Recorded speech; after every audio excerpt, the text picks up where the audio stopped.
The honourable member for Clark. Well, Speaker, I'm confident I speak for a great many Australians when I say that the Abbott, then Turnbull and now Morrison governments have done a dreadful job caring for Australia's environment. And I'll start to address that issue by first of all talking about the most pressing environmental concern this country and indeed the globe has, and that is climate change. Because it is abundantly clear, Deputy Speaker, that the federal government does not have a plan to deal genuinely with climate change and instead is committed to a carbon future, in particular through its fascination with gas. And let's not beat around the bushes here. Gas is not a transition fuel, Deputy Speaker. Gas is a carbon fuel. And the fact that this government has laid out a roadmap for reliance on gas for decades to come is all the proof you need that this government is not committed to dealing with climate change. And, Deputy Speaker, let's not fall for the spin from the government when it says it is doing something about climate change. Let's not fall for the spin when the government talks about our emissions going down.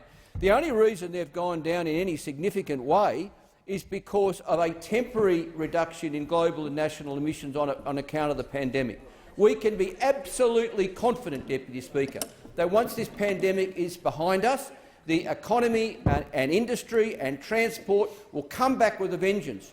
And not only will we return to the old levels of emissions, we will return to much higher emissions. And Deputy Speaker, it is not good enough. It is simply unsustainable for the government to use the Kyoto credits. No other countries are doing that. There's no basis in international law or within the agreements that are on the table. Deputy Speaker, what's needed, of course, is for the government to lay out a roadmap and put us on the pathway to 100% renewables and zero net carbon emissions. And, Deputy Speaker, that would be so easy to achieve. For a start, renewables are cheaper than carbon energy.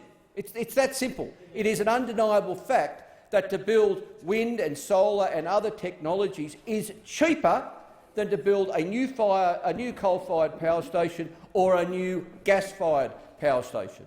And let's stop this nonsense about, well, renewables are only effective when the wind blows and the sun shines.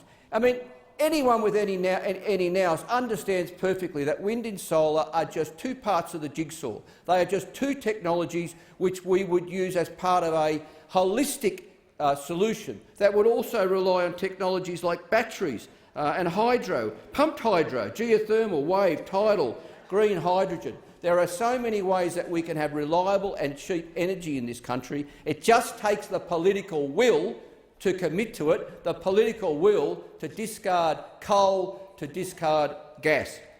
Deputy Speaker, it is well within this country's capacity to achieve what I describe and what the community wants. We've got the know-how, we've got the money, we've got an abundance of renewable energy resource. It just takes the political will to do it. But of course, Deputy Speaker, when we talk about the environment, it is more than climate change. It's also about our flora and our fauna, and our threatened species in particular.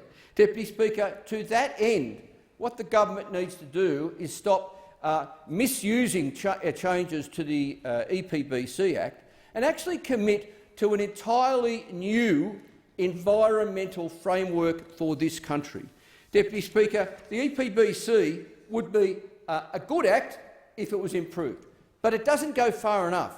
We need an entirely new legislative framework that goes way beyond the EPBC, that will genuinely provide protection for all flora and all fauna in this great country, and also protection for our river systems, our water resources and so on. It needs to have tough standards. It needs to have an independent panel to implement it. But I say, Deputy Speaker, if the government can't bring itself to a radical overhaul of our entire environmental framework, then let's at least get the EPBC right. And many Australians, many members of my own community were not just disappointed, they were downright alarmed that when Professor Graham Samuels completed his interim review into the EPBC, rather than the government saying, wow, a very, very credible person to look at this, made some very important recommendations, and we commit to implementing those recommendations. Instead, Deputy Speaker, the government cherry-picked one recommendation that environmental approvals be devolved to the state and territory governments, and rammed through this place in a recent sitting week the necessary change to the EPBC, even though Professor Graham Samuels was absolutely clear in his review of the EPBC that any devolving of authority for environmental approvals must be accompanied by an independent agency to oversee the implementation of the EPBC, and an independent body, a national watchdog, that would be able to lean on tough national standards that would need to be complied with by the state and territory governments.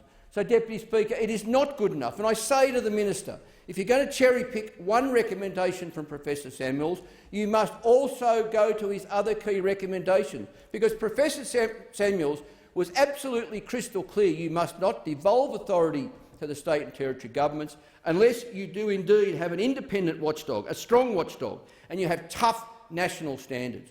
I'm particularly concerned, Deputy Speaker, for my own state of Tasmania as a result of this development in this place, which, by the way, was rammed through here without proper debate, and now it's sitting up and hasn't even been dealt with by the Senate. So why the federal government would ram it through here without proper scrutiny by the crossbench and by the opposition, even by its own members, it beggars belief. There was no urgency, because the Senate hasn't got to it and won't get to it for ages.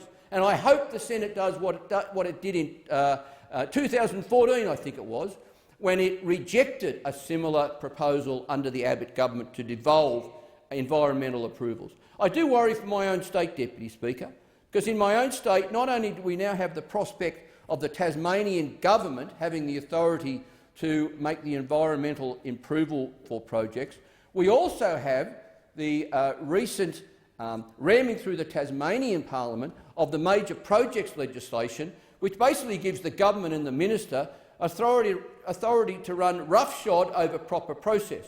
And then I'll add to that another layer, Deputy Speaker, the fact that Tasmania has the weakest political donation laws of any jurisdiction in the country. In fact, it could be said we've got no donation laws in Tasmania. So we've got the federal government devolving decision-making for the environment to state and territory governments, and in my case, obviously, the Tasmanian government. We've got the Tasmanian government now with legislative authority to run roughshod over proper process and basically declare anything it wants to be a project of state significance. And we've got next to no donation laws, so we don't know who's giving money to which party and to which candidate. You add that to the mix, and we have a recipe for an environmental disaster in Tasmania. And in large part, the key ingredient in that recipe is the federal government allowing the state government to make environmental approvals. Deputy Speaker, surely everyone in this place understands that this country has one of the most remarkable collections of flora and fauna of any place on the planet, and we are the custodians of it. This government, this minister, is the custodian of that. But at the same time, we have a frightful extinction rate. And what are we doing about it?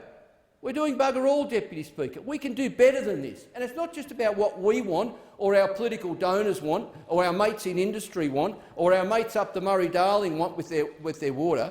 It's not about them. It's about the inherent value of our natural environment in this country, and the fact that we are custodians of that for our children and their children and forever into the future.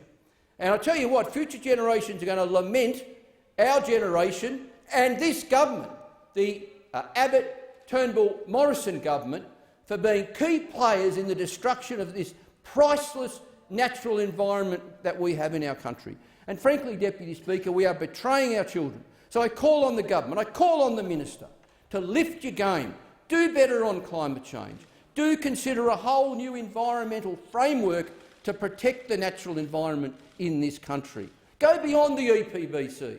But, Deputy Speaker, I say to the minister, if you are going to lean just on the EPBC, then listen to the experts, listen to people like Professor Graham Samuels and implement their recommendations. Have a national watchdog, have tough standards.